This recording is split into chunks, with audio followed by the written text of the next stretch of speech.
CCL got together and they asked him to do this. And they wrote a resolution that says climate change is real, it's a threat to our country, and Congress needs to do something about it. And that happened in late 2014. The deal was we will wait till there are 10 Republicans ready to step forward and sign that resolution. And it took 9 months to line up those 10 Republicans, 9 months of CCL and Friends Committee on National Legislation and some other groups working quietly under the radar screen on Capitol Hill. But it happened. And one of the reasons we're making the progress that we are today is because of that quiet moment in history.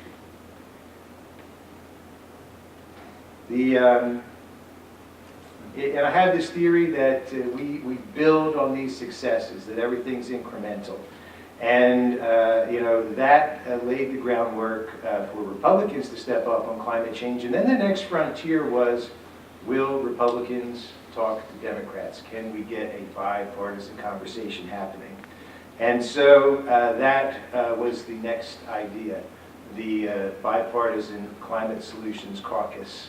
That idea had been brewing in my mind, and we've been working on it, but there was no Republican who would step up and sit down with Democrats on climate change. I mean, you know how this issue was so polarized for a decade.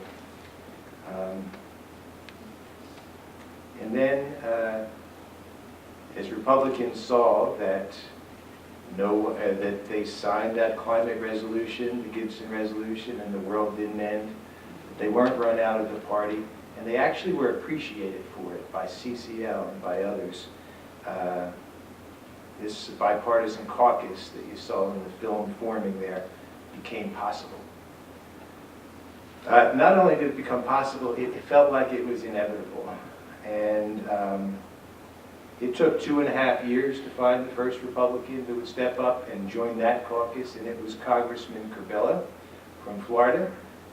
Notably, he was the first co-sponsor to step up and sign that Gibson resolution that Congressman Gibson put forth. So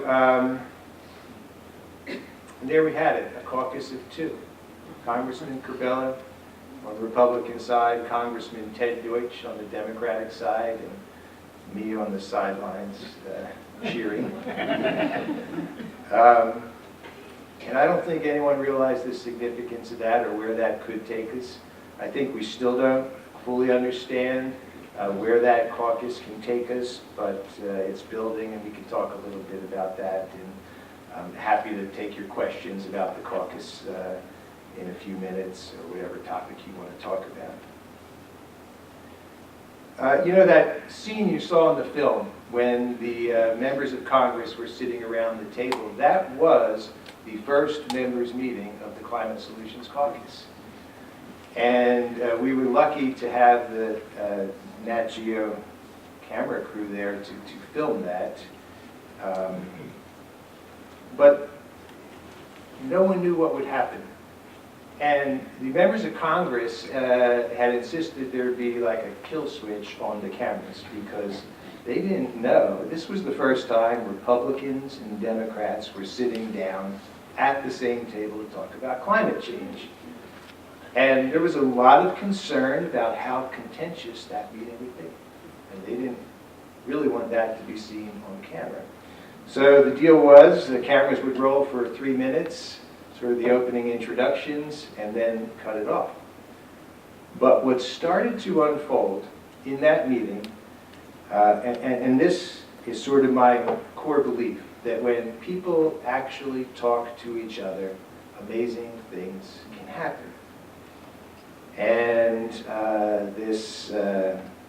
instead of fights and arguments breaking out at that meeting, these random acts of compliments and appreciation and respect for the other party broke out, and it was really something to witness. And I remember the Congressman Curbelo's chief of staff, who was the guy who was going to hit the kill switch on the cameras.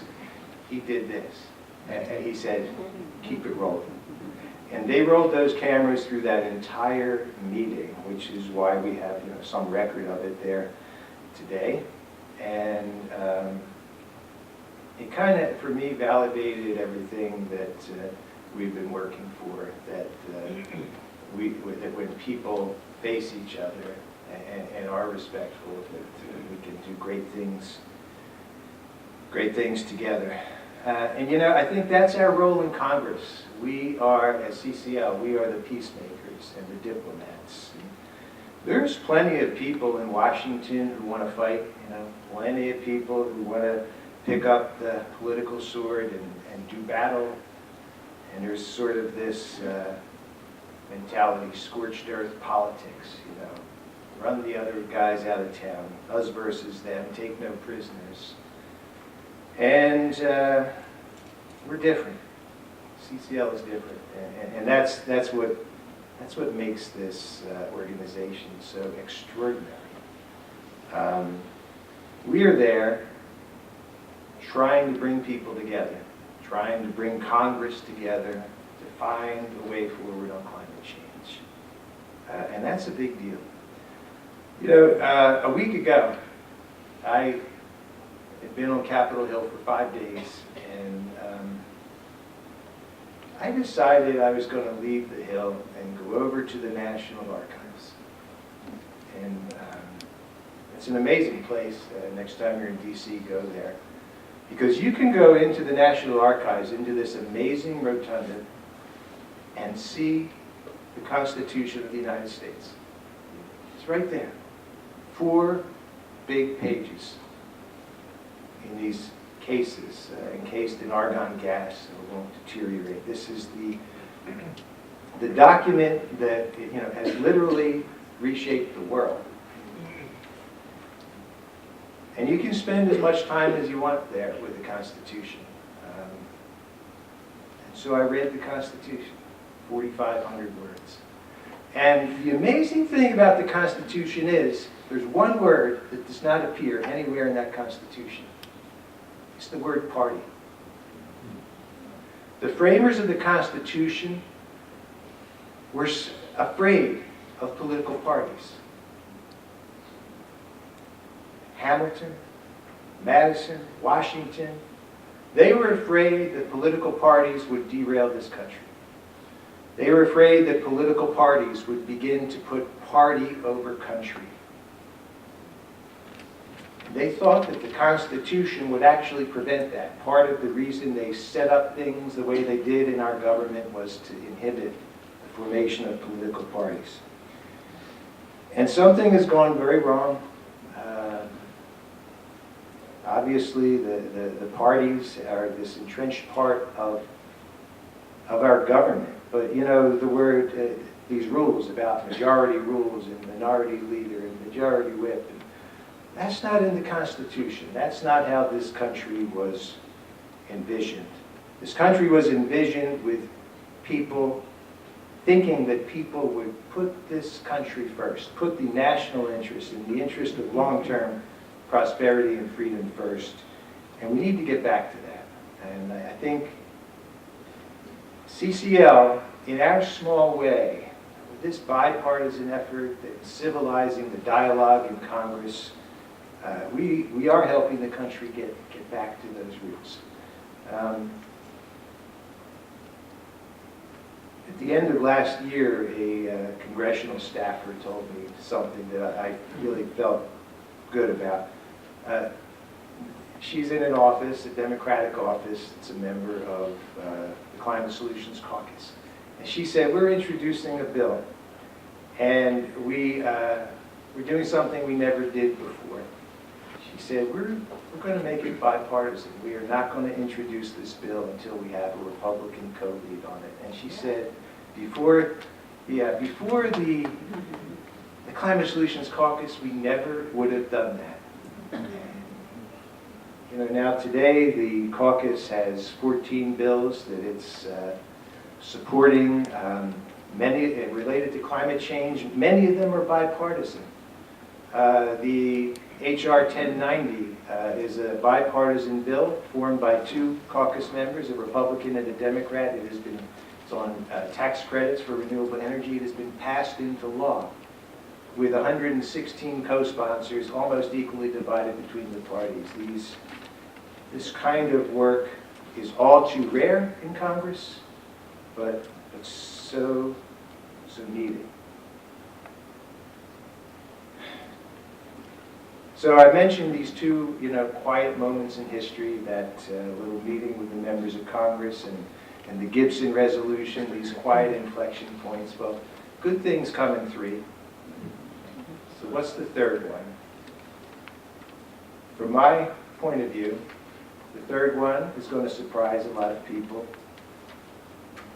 It's going to happen sooner than most people think, and it will be the introduction of carbon fee and dividend in Congress.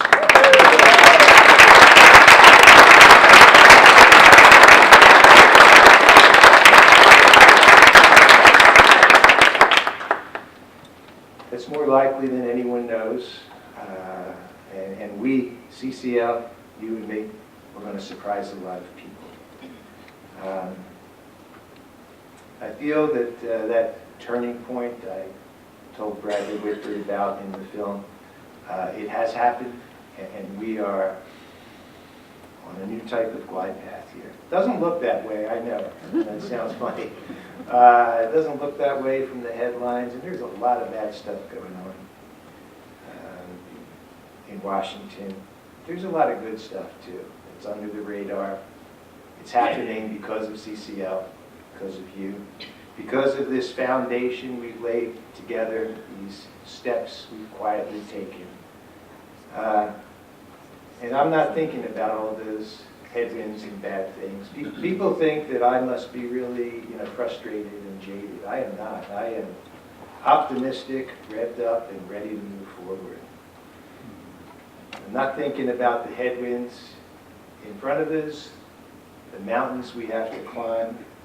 I'm thinking about how far we have come together. And I'm thinking more and more about that day that I will be sitting in the gallery looking down at Congress as they take a vote on our carbon fee and dividend bill. That's going to happen.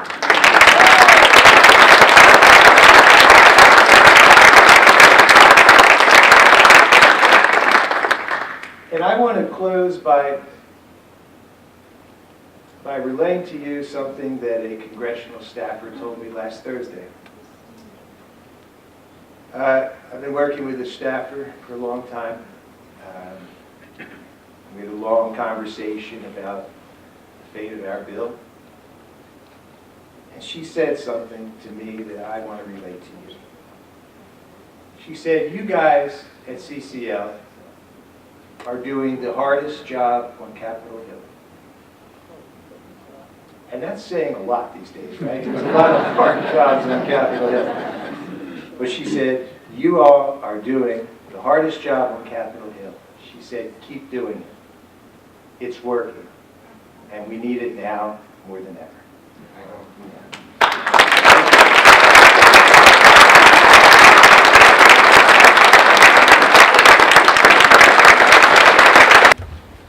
And now, for the remaining time, I'd just like to have a conversation and field questions and whatever you want to talk about on here. And if you could keep your questions very brief, just stand up, there's a standing mic. Just keep it quick. Hi, Jay. Hey, Tim, how are you? Very good, thank you. All right. Great to see you here. As you know, we have a wonderful Congresswoman, Elise Stefanik, in the 21st District in New York.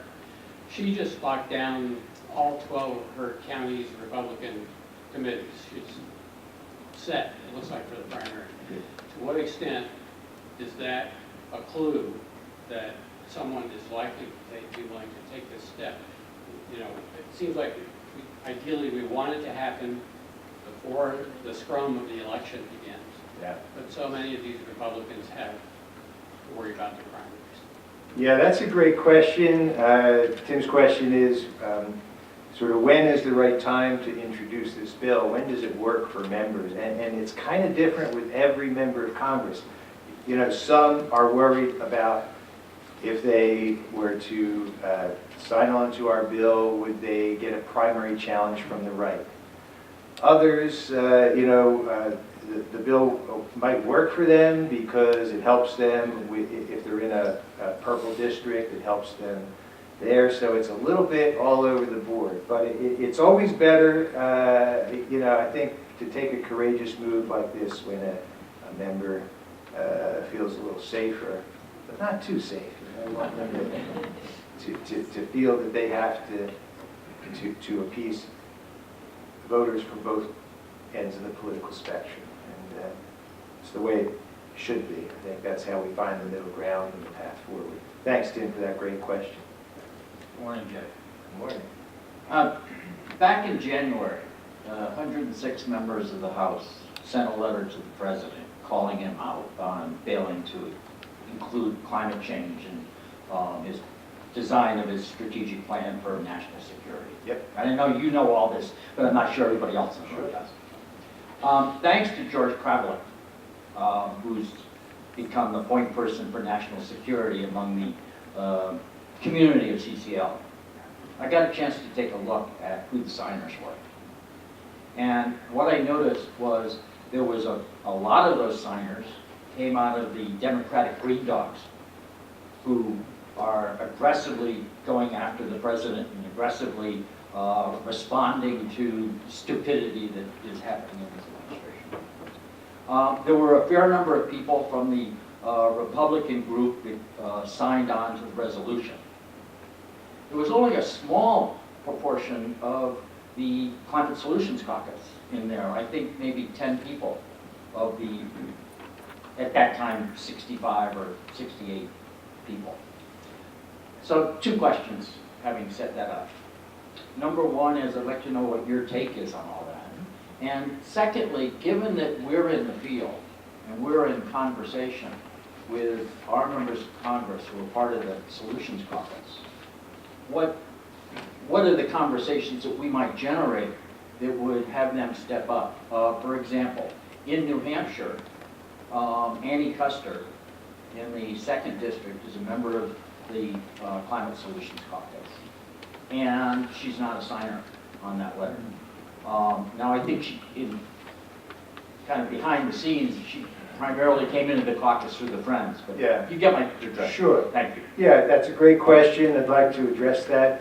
On that letter, so this was a letter to the president pushing back hard on the fact that climate was not mentioned in the national security strategy. There were 12 Republican members from the Climate Solutions Caucus. And so that was 12 out of maybe 26 of the Republican caucus members. So I think there were more Democrats from the Climate Solutions Caucus on the letter. But, not every Republican in the Climate Solutions Caucus signed that letter. And so we have to say why. They're for climate. Why wouldn't they sign that letter? There is a lot of pressures and on these members, and they have to decide how to use their political capital, right? So pushing back in a signed letter that opposes the president who's from their party is a tough thing to do. I actually read that as pretty good indication that we had 12 Republicans from the caucus take that pretty bold stand, and it's not particularly popular with their party leadership. I know it's not the extent of the political courage we need to address this issue, but it's a start. Had you circulated a letter like that with the Republican president sitting 3 years ago, there would have been 0 Republicans on the letter. So I think it shows that we've come a fair way, and but there's a lot, we still have a ways to go. And but letters like that, which the caucus works on frequently, they did a letter against pulling out of the Paris Agreement. They did a letter against Arctic drilling in the tax deal, and they're hard for Republicans to sign. They kind of have to choose their battles. And but that's a great question. Thank you very much. Thank you. Ione? I think we just one more question. maybe. Sure. But when a lot of people in our region are faced with cynicism when they try to talk to their Democratic members of Congress about the caucus, can you just tell us what we should say? What are the most powerful things to say? Yeah, so that's a good question. So there is a rising and well-orchestrated amount of criticism of the Climate Solutions Caucus, which hits me pretty hard and emotionally, but it also surprises me. It surprises me that people who say they care about solving climate change can actually criticize this effort to bring the parties together and to make peace between the parties, have a conversation, and start moving this forward.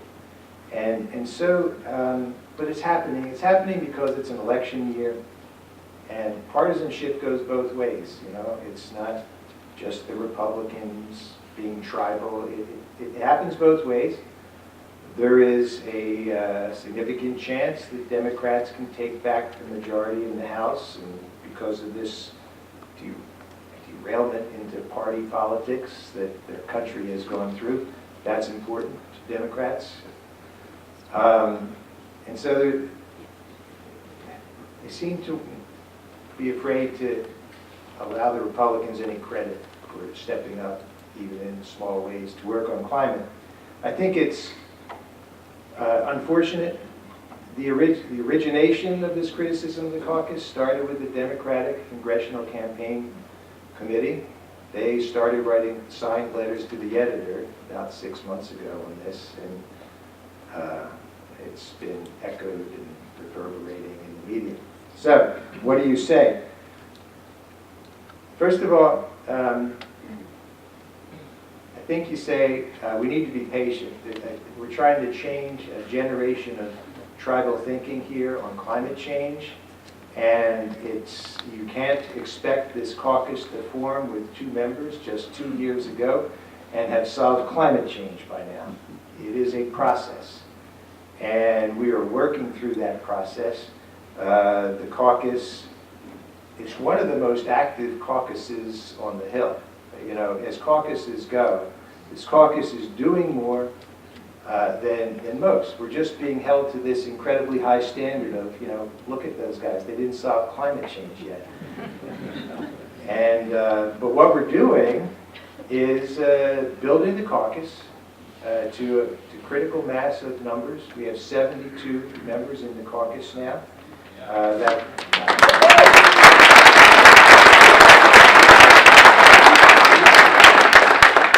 72 members in the caucus.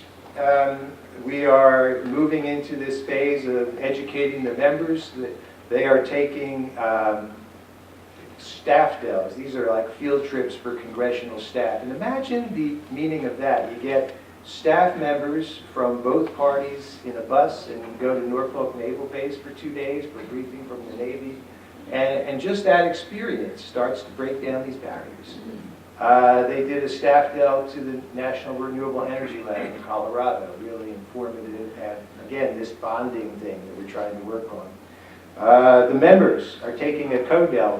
Members of Congress are going to New Orleans next month to look at climate adaptation and how they're rebuilding New Orleans. Member meetings, we had a meeting last month, a meeting with the Department of Energy and the members having this open conversation about building energy efficiency for buildings. On Wednesday of this week, we have another caucus meeting, and this will be 5 major companies talking to the caucus, including Microsoft, Johnson & Johnson, talking to the caucus about why business needs them to address climate change. So, yeah, this is working. Those who aren't patient enough to see that will be surprised because, you know, where is major bipartisan climate legislation going to evolve? It's going to happen in the caucus. It's building now, And I look forward to making that happen with all of you. Thank you very much.